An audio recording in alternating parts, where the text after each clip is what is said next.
প্রীতিলতা আত্মহত্যা করার পূর্বে লিখেছিলেন, মা গো, অমন করে কেঁদো না, আমি যে সত্যের জন্য, স্বাধীনতার জন্য প্রাণ দিতে এসেছি।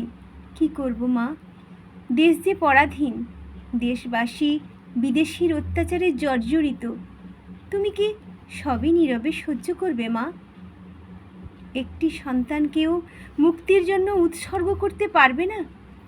1932 সালের 24শে সেপ্টেম্বর প্রীতিলতা সূর্য সেনের নির্দেশে পাহাড়তলি ইউরোপিয়ান ক্লাব আক্রমণ করে সফল হন। আক্রমণ শেষে নিরাপদ আশ্রয়ে যাওয়ার সময় তিনি গুলিবিদ্ধ হয়ে আহত হন। এ অবস্থায় ধরা পড়ার আগে সঙ্গে রাখা সায়ানাইড বিষ খেয়ে আত্মহত্যা করেন।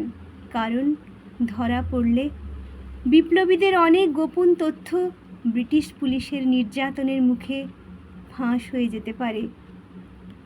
আজ 5ই মে, বীর বিপ্লবী প্রীতিলতা ওয়াদ্দেদারের জন্মদিন। তাকে জানাই সশ্রদ্ধ প্রণাম।